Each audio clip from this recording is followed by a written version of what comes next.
Segunda carta de Paulo aos Coríntios, capítulos 7, 8 e 9. Paulo havia escrito uma carta aos Coríntios e essa carta foi uma carta muito dura e ele estava preocupado sobre a reação da igreja. Verso de número 8, ele afirma que inicialmente ele havia se arrependido de ter escrito essa carta. E ele então, verso de número 6, diz que ele foi confortado pelo Senhor quando ele recebe notícias da igreja através de Tito. Tito trouxe boas notícias. Verso de número 8, ele escreveu: Porquanto, ainda que vos tenha contristado com a carta, não me arrependo, embora já tenham arrependido, ou seja, anteriormente. Agora eu estou feliz. Por quê? Porque, verso de número 9, não porque fostes contristados, mas porque, segundo Deus, vocês foram contristados. E essa tristeza que vocês sentiram foi uma tristeza segundo Deus, ou seja, aquela tristeza que produz arrependimento para salvação. Paulo mostra a diferença daquela tristeza gerada pelo coração de um homem pecador, de um homem natural, de um homem mundano, que quando ele comete um ato e ele tem a tristeza da culpa e do remorso. Mas aqui ele está mostrando a diferença daquele pecador arrependido, que ao ser confrontado, ele sente uma tristeza, mas que essa tristeza produz arrependimento. E em benefícios que foram produzidos nesses irmãos por causa desse quebrantamento, dedicação, indignação, temor, saudade, desejo pela justiça, ou seja, eles foram aperfeiçoados através desta repreensão. Nos capítulos 8 e 9, Paulo vai tratar de generosidade. Como estudamos no capítulo 11 do livro de Atos, dos versículos 27 ao 30, havia uma fome acontecendo em Jerusalém e Deus já havia usado um profeta por nome Ágabo, dizendo que isto iria acontecer. E Paulo, então, levanta uma coleta para ajudar esses irmãos pobres em Jerusalém. E naquela ocasião, os irmãos da cidade de Corinto ofereceram para contribuir.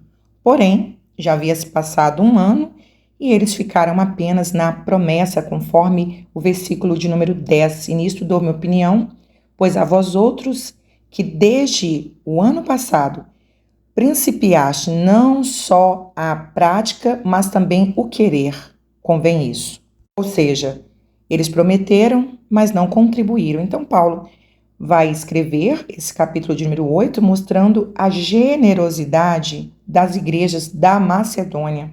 E ele vai pontuar aqui algumas argumentações para despertar no coração desses irmãos na cidade de Corinto o desejo de ajudar nessa coleta. Versículo de número 1, ele diz também: Irmãos, vos sabemos conhecer a graça de Deus concedida às igrejas da Macedônia, porque no meio de muita prova e de tribulação manifestaram abundância de alegria, e a profunda pobreza deles superabundou em grande riqueza da sua generosidade. Então, primeiro ele mostra que o ato de ofertar, de ajudar as pessoas, é um ato da graça de Deus.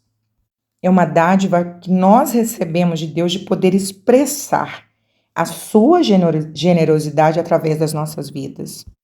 Verso de número 4, eles pediram a Paulo com muitos rogos que eles queriam participar dessa assistência àqueles santos. Ou seja, não foi Paulo como obreiro deles que rogou que eles ofertassem. Foram eles que disseram: nós queremos ofertar, nós queremos participar dessa coleta. Verso de número 5, Paulo mostra que antes de eles abençoarem a igreja, ofertarem à igreja, primeiro eles já haviam se ofertado ao Senhor, ofertado a vida, consagrado a vida ao Senhor.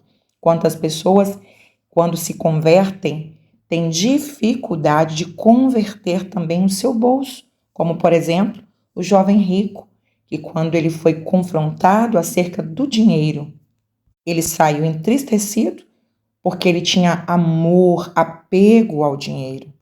Dos versos 8 ao 15, Paulo mostra para aqueles irmãos que ele não está obrigando eles a participarem desta oferta, mas ele está incentivando eles a ofertarem por amor. E ele cita o exemplo de Jesus. Verso de número 9, porque conheceis a graça do nosso Senhor Jesus, que sendo rico se fez pobre por amor de vós, para que, pela sua pobreza, vos tornasseis ricos. Ou seja, Jesus deixou a riqueza dos céus, da sua glória, e se fez pobre por causa do seu amor para conosco. E através de Jesus se humilhar, através desse ato de amor de Jesus, nós adquirimos as riquezas espirituais que ele nos mandou. Dos versos 16 ao 24, Paulo diz que ele está enviando Tito e outros 3 irmãos para ajudar nessa preparação da coleta dos coríntios antes que Paulo chegasse lá. E ele também está dizendo que está fazendo isso, verso de número 20, evitando assim que alguém nos acuse em face desta generosa dádiva administrada por nós. Pois o que nos preocupa é procedermos honestamente, não só perante o Senhor, como também diante dos homens. Paulo está dizendo, eu estou mostrando para vocês a nossa honestidade, a nossa transparência, e isso vai evitar murmuração entre os irmãos. E no capítulo de número 9, Paulo continua estimulando os coríntios a contribuírem com a igreja em Jerusalém. E aqui ele vai usar um exemplo muito clássico, muito conhecido por eles, que era o princípio da agricultura. Verso de número 6, isto afirmo, aquele que semeia pouco, pouco também ceifará, e o que semeia com fartura, com abundância também ceifará. Ou seja, Paulo está comparando aqui a um agricultor que quanto mais sementes ele lançar no solo, maior será a sua colheita. Ele está dizendo contribuir, meus irmãos, é como lançar sementes. A quantidade da colheita é determinada pelo número de sementes plantadas. Verso de número 7, ele fala sobre a motivação de contribuir. Cada um contribua segundo tiver proposto no coração, não com tristeza ou por necessidade, porque Deus ama quem dá com alegria. E nós lembramos aqui do ato daquela viúva que foi elogiada pelo Senhor Jesus, que ela ofertou tudo que ela tinha com muito ato de amor.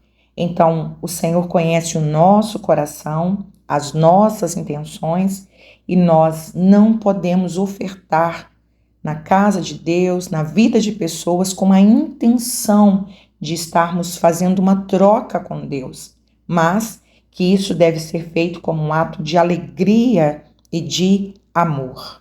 Verso de número 10, ele fala dessa provisão, desse resultado. Ora, aquele que dá semente ao que semeia e pão para alimento também suprirá e aumentará a vossa sementeira e multiplicará os frutos da vossa justiça. Verso de número 12, um outro resultado. Não só supre a necessidade dos santos, mas também redunda em muitas graças a Deus, em bênçãos espirituais. Verso 13, visto como prova dessa ministração, glorificam a Deus pela obediência da vossa confissão quanto ao Evangelho de Cristo e pela liberalidade com que contribuís para eles e para todos, enquanto oram eles a nosso favor, com grande afeto, em virtude da superabundante graça de Deus que há em vós. Ou seja, vale a pena ofertar, cooperar, sermos generosos. A lei da semeadura é citada outras vezes na Bíblia. Provérbios 11, 25, a alma generosa prosperará, e o que regar, ele também será regado. Então, há uma bênção de Deus sobre as nossas vidas quando nós ajudamos aquelas pessoas que estão necessitadas. E esta é uma das tarefas da igreja na terra. Temos visto um papel maravilhoso da igreja em situações emergentes, como, por exemplo, recentemente no estado do Rio Grande do Sul, como a igreja tem feito o seu papel social, ajudando, abrindo as portas, acolhendo estas pessoas. Como igreja, nós pregamos o Evangelho e nós também socorremos vidas que estão se perdendo nas drogas. A igreja, ela tem centros de reabilitação, ela tem casas para idosos e fazemos isto não como mérito para a nossa salvação, mas como resultado da nossa salvação. Segunda carta de Paulo aos Coríntios, capítulos 10 e 11. A partir do capítulo 10 até o 13, nós percebemos uma mudança grande no tom dessa carta. Até o 9, Paulo estava expressando a sua alegria ao receber as notícias através de Tito, que a igreja estava melhorando, algumas pessoas estavam arrependidas, mas alguma coisa aconteceu aqui que não dá para saber o que é, mas o certo é que ele fica muito mais ousado a partir do capítulo 10. Esses falsos profetas que haviam se infiltrado na igreja, eles estavam tentando de qualquer forma tirar a credibilidade do apóstolo Paulo. Então eles continuaram acusando-o. E percebemos aqui que a acusação agora é de que Paulo tem duas caras. Que quando ele escreve, ele é uma pessoa, mas quando ele está presente, ele é uma outra pessoa. Ele é mais manso, mais humilde. E que nas cartas ele é muito mais severo. Então Paulo sabe que esses falsos mestres dentro dessa igreja, discursando, pregando para aquela igreja, mostrando seus atributos para aquela igreja e ao mesmo tempo descredibilizando o ministério de Paulo, ele sabe que a igreja está correndo um grande perigo de perder a sua fé, de perder a graça de Deus. Então ele escreve essa carta com um tom muito mais severo. Ele começa dizendo: eu mesmo, Paulo, vos rogo pela mansidão e benignidade de Cristo. Então ele parece ironizar dizendo: eu que na verdade, quando presente entre vós, sou humilde, mas quando ausente, ousado para convosco. Verso de número 10 diz assim: as cartas, com efeito, vocês dizem que são graves e fortes, mas a presença pessoal dele é fraca e a palavra desprezível. Ou seja, qual era a acusação? Paulo é muito forte, é muito severo, só por carta. Presencialmente ele é fraco. Então ele começa agora a falar com mais ousadia, verso 2. Sim, eu vos rogo que não tenha de ser ousado quando presente, servindo-me daquela firmeza com que penso devo tratar alguns que nos julgam, como se andássemos em disposição de mundano parecer. Ou seja, vocês estão me chamando de mundanos, dizendo que eu não tenho caráter. Então, ele diz assim, olha, tudo bem, já que vocês me consideram manso, presencialmente, severo quando eu estou ausente, então corrijam os problemas de vocês, para que quando eu chegar aí eu não precisa ser tão severo quanto eu sou através das cartas. A partir do verso 4, ele então chama essa igreja, esse remanescente fiel que está ali dentro, para ajudá-lo no combate, nesse combate a esses falsos mestres. Aí ele diz, verso 4, as nossas armas da milícia não são carnais, e sim poderosas em Deus para destruir o quê? Fortalezas, anulando nós sofismas, mentiras, ideologias falsas, toda altivez que se levanta contra o conhecimento de Deus e levando cativo todo pensamento à obediência de Cristo. E ele pede que esses irmãos que estão ali fiéis, que eles se posicionem e o ajudem nesse combate. Verso 6, estando prontos para punir toda desobediência, uma vez completa a vossa submissão. Apesar de nós, servos do Senhor, sermos homens que ainda temos um corpo físico aqui na terra, Paulo está dizendo, as nossas armas não podem ser carnais. elas precisam ser armas espirituais.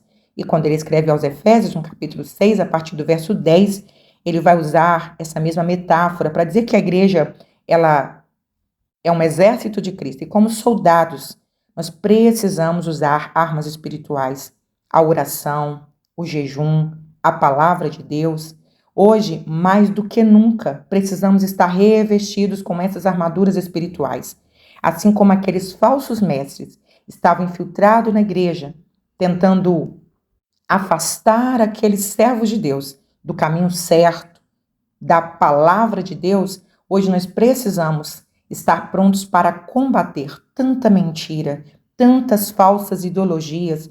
O progressismo, ele tem infiltrado até mesmo na igreja com um falso evangelho, apresentando um falso Cristo, um Cristo libertino, um Cristo socialista, um Cristo comunista, que veio tirar as pessoas da pobreza. E esse evangelho que eles apresentam é encantador, um Cristo que veio resolver o problema das diferenças das classes sociais, e esse é um falso evangelho que atrai. Então, mais do que nunca, como igreja, nós precisamos revestir do conhecimento da verdade para combater estas heresias. E ele, então, a partir do verso 8, ele diz assim, gente, eu vou ter que me gloriar aqui no sentido de me autoavaliar. Eu não quero fazer isso, eu não gosto de fazer isso, mas eu vou ter que fazer para vocês lembrarem quem eu sou e que vocês não sejam enganados por esses falsos mestres. E ele diz isso no capítulo 11, no verso 1, quisera eu que me suportasseis um pouco mais na minha loucura, ou seja, nessa minha necessidade de me autoavaliar. Suportai-me, pois, porque zelo por vós com zelo de Deus, visto que vos tenho preparado para vos apresentar como virgem para um só esposo que é Cristo. Ou seja, quais são os motivos que eu preciso me autoavaliar? Quais são os motivos que eu preciso aqui nessa carta ter que falar de mim, das minhas experiências? Primeiro, porque eu tenho um zelo sobre vocês, eu tenho uma responsabilidade de apresentar a igreja como uma noiva de Cristo para apresentá-la a esse noivo, para apresentá-la virgem, pura, imaculada. Ele está dizendo, esse é o meu papel como pastor de vocês, apresentá-los como uma noiva pura. Outro motivo, verso 3, eu receio, assim como a serpente enganou a Eva com sua astúcia, assim também seja corrompida a vossa mente e se aparte da simplicidade e pureza devidas a Cristo. Se na verdade vindo alguém prega outro Jesus que não temos pregado, ou se aceitais espírito diferente que não tendes recebido, ou evangelho diferente que não tendes abraçado, a esses de boa mente tolerais. Vocês estão tolerando, recebendo e até ajudando financeiramente esses falsos mestres. E eu temo que, assim como o diabo enganou a Eva, ele possa enganar vocês. Ou seja, ele é o mesmo, as estratégias de Satanás são as mesmas, ele é o pai da mentira e o papel dele é enganar. Mas vocês estão tolerando, e não só tolerando, vocês estão também sustentando financeiramente essas pessoas. Então, nessa sua autoavaliação, ele diz, verso 5, suponho em nada ter sido inferior a esses tais apóstolos. A palavra aqui no sentido original é esses super apóstolos, essas pessoas que se dizem apóstolos. Verso 6, e embora seja falto no falar, não sou no conhecimento, mas em tudo e por todos os modos vos temos feito conhecer isso. Vocês sabem que eu talvez não tenha uma boa apresentação, uma boa oratória e que eu sou melhor quando eu escrevo, mas vocês sabem, eu tenho um conhecimento daquilo que eu ensino para vocês. A partir do verso 7, ele responde uma acusação de que ele era orgulhoso, que ele não recebeu a ajuda financeira que a igreja de Corinto quis dar para ele. E lá no capítulo 9, na primeira carta, ele responde isso, ele diz, gente, é lícito o obreiro ter o seu salário. Ele cita vários exemplos, vale a pena recorrer ao comentário do capítulo 9, não é errado o obreiro ter o salário, já que ele vive do evangelho. Mas aqui ele diz, Cometi eu, porventura, algum pecado pelo fato de viver humildemente, para que fosseis vós exaltado, visto que gratuitamente vos anunciei o evangelho de Deus? Olha, eu não recebi de vocês, verso 8, mas eu recebi de outras igrejas. Por que eu fiz isso? Eu fiz isso para poupar vocês. E outra situação, eu fiz isso, 12. Mas o que faço e farei é para cortar a ocasião, para não dar oportunidade àqueles que buscam com o intuito de serem considerados iguais a nós, naquilo em que se gloriam, porque os tais são falsos apóstolos, obreiros fraudulentos, transformando-se em apóstolos de Cristo. Olha, eu, na verdade, quando eu não quis receber a oferta de vocês, a ajuda pastoral de vocês, na verdade eu estava querendo cortar esse oportunismo desses falsos mestres, dizendo, Paulo está recebendo, vocês têm que me pagar também. E ele diz, verso 14, não é de se admirar, porque o próprio Satanás se transforma em anjo de luz. Olha, cuidado com esses falsos apóstolos, com esses falsos mestres. Eles são muito bons em enganar. Eu não estou surpreso, porque eu sei que Satanás, ele tem poder para se transformar até em um anjo de luz, para enganar, para parecer que ele é bom. E não é o que ele tem feito hoje. Hoje, através das séries, dos desenhos, das novelas, dos doramas, ele tem apresentado uma roupagem linda, de um cara bom, de um ser que ajuda as pessoas, e que o cristianismo está demonizando Satanás. Esse é o papel dele, enganar. Por isso nós precisamos de todo o conhecimento da verdade para não sermos enganados.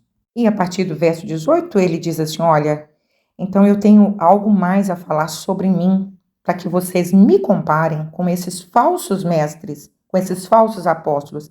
Eu vou falar das minhas experiências, eu vou falar do meu sofrimento. Quem desses falsos mestres já sofreu tanto quanto eu? Então ele começa, verso 20, vocês estão tolerando quem escraviza vocês, quem explora vocês. Então, deixa eu falar para vocês. Esses caras são hebreus? Verso 22, eu também sou. São israelitas? Eu também sou. São descendentes de Abraão? Eu também sou.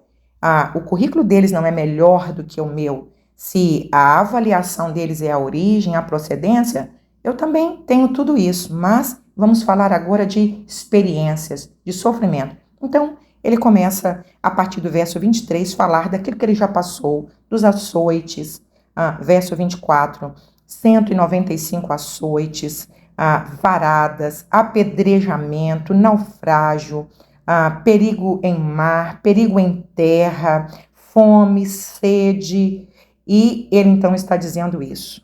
Esta é a autenticidade do meu ministério. Lembrem que a palavra ministro, opereta, significa aquele que trabalha, aquele escravo que trabalha até morrer. Nós citamos isso na carta anterior. Aquele exemplo que citamos, daqueles remadores de fundo de porão. Ele está dizendo assim, o meu currículo é esse. Peguem o currículo desses falsos profetas. Não, eles não têm sofrimento, porque eles estão explorando vocês, vivendo uma vida de luxo, de tranquilidade. Em outras palavras, ele está dizendo, me desculpe eu ter que me gloriar, mas eu estou aqui só para mostrar para vocês quem é o verdadeiro ministro do Evangelho. Segunda carta de Paulo aos Coríntios, capítulos 12 e 13.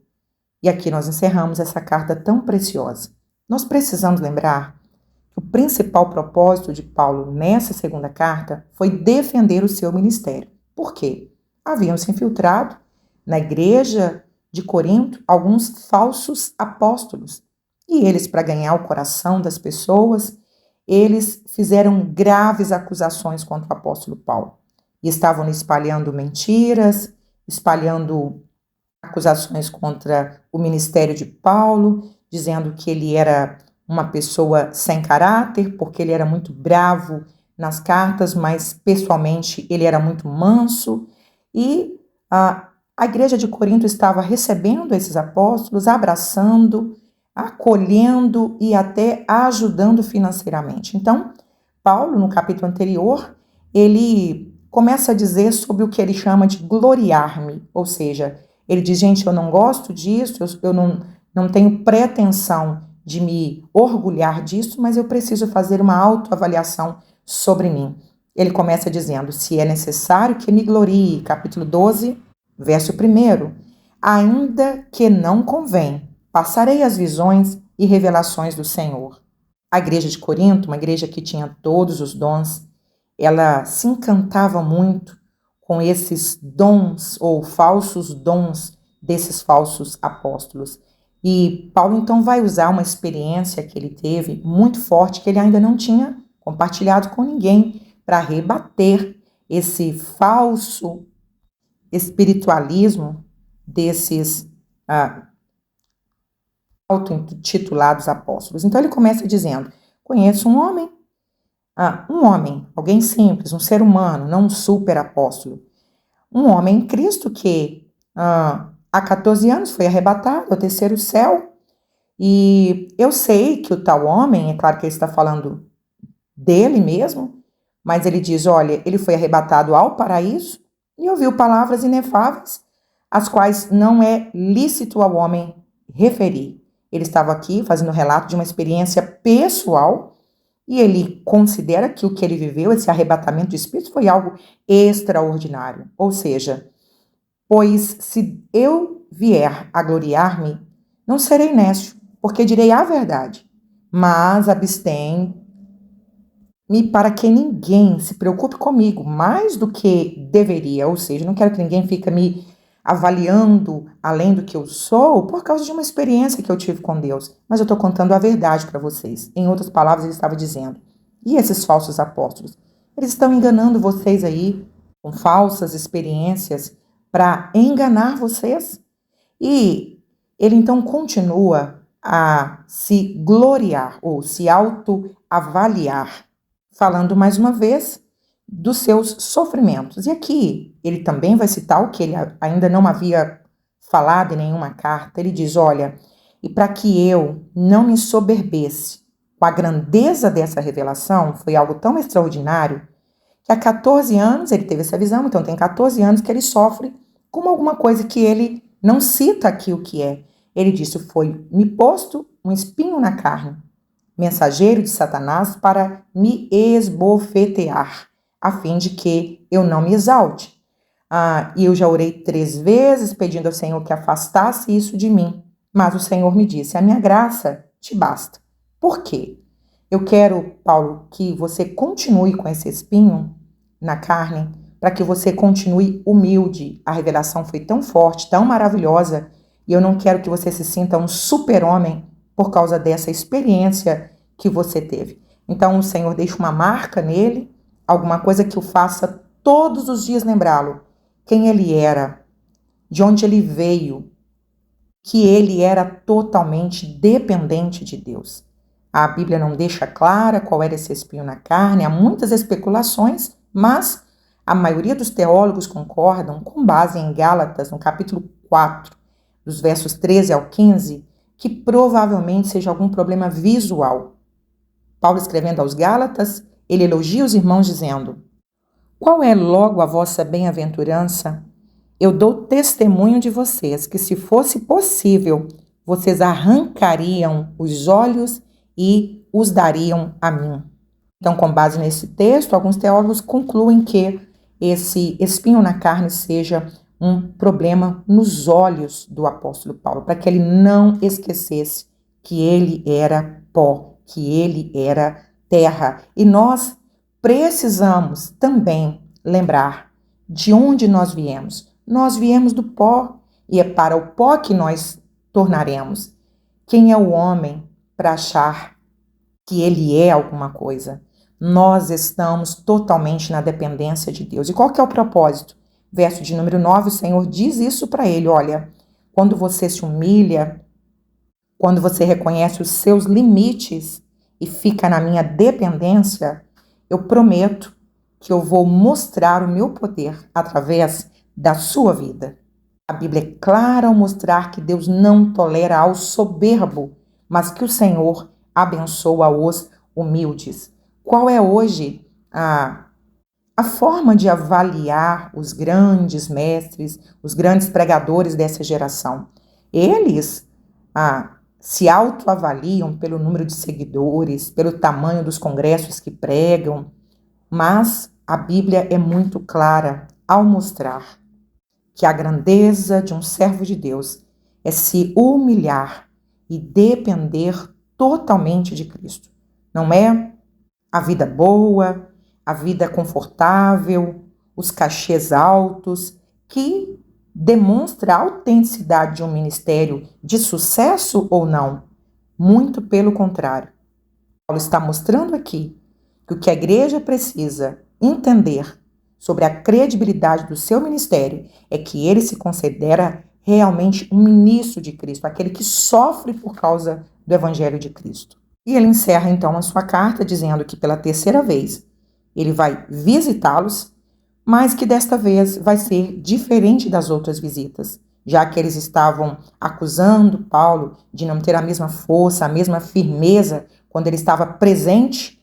Ele diz, olha, vai ser diferente dessa vez. Por boca de 2 ou 3 testemunhas, toda a questão será decidida. Ele está dizendo aqui com base em Deuteronômio capítulo 17, verso de número 6. Verso 2 ele diz, já o disse anteriormente, torno a dizer, como fiz quando estive presente pela segunda vez, mas agora, estando ausente, o digo aos que outrora pecaram e a todos os mais que, se outra vez for, eu não vou poupar vocês. Posto que buscais prova de que em mim Cristo fala, o qual não é fraco para convosco, antes é poderoso em vós, porque de fato foi crucificado em fraqueza, contudo vive pelo poder de Deus, porque nós também somos fracos nele, mas viveremos com ele, para vós outros pelo amor de Deus. Assim como Cristo foi julgado como um fracassado ao morrer na cruz, mas na verdade ele estava sendo um vitorioso, da mesma forma acontece conosco. O mundo nos julga como fracos, derrotados. Mas, e quanto a vocês? Verso de número 5, vocês estão me avaliando, me acusando, mas e vocês? Examinem vocês mesmos. Vocês realmente estão convertidos? Verso de número 5, provem a vocês mesmos, não a mim. Mas eu quero que vocês façam o que é certo. Verso 7, estamos orando a Deus para que não façais mal algum, não para que simplesmente pareçamos aprovados, mas para que façais o bem, embora sejamos tidos como reprovados. Vocês vão fazer o que é certo. Verso 8, porque nada podemos contra a verdade, senão em favor da própria verdade. E no verso 10, ele finaliza a carta dizendo qual é o motivo dessa carta. Portanto, escreva estas coisas, estando ausente, para que, estando presente, não venha usar de rigor, segundo a autoridade que o Senhor me conferiu, para edificação e não para destruir. Eu prefiro falar mais severamente aqui pela carta, para eu não ter que ser tão severo com vocês presencialmente. Ou seja, a minha carta tem um motivo, e esse motivo é amor. Aconselha quanto ao mais, irmãos, aperfeiçoai-vos, consolai-vos, sedes do mesmo parecer, sejam unidos, tenham a unidade, vivam em paz, deixem essas guerras, deixem essas facções, como estudamos na carta anterior. E ele então os despede com uma bênção apostólica. Ele demonstra a base da sua fé. Ele crê em Deus Pai, ele crê em Deus Filho e ele crê em Deus Espírito Santo. A graça do Senhor Jesus Cristo, o amor de Deus e a comunhão do Espírito Santo seja com todos vós. Aprendemos nessas cartas a verdadeira marca de um homem, de um ministro do Evangelho. A maior motivação é o amor. Uma igreja que trouxe tanto sofrimento ao apóstolo Paulo, mas ele demonstra o seu amor o tempo todo por esta igreja. Uma igreja que deixou ser levada por esses falsos apóstolos, com essas acusações terríveis contra esse homem de Deus, mas ele não desistiu daquela igreja, assim como Jesus não desiste de nós. E o que mais destacou nessa segunda carta é que, apesar de todo o sofrimento, nós continuaremos firmes na nossa chamada. O Senhor nem sempre nos livrará da aflição, mas Ele nos livrará na aflição. Glória a Deus.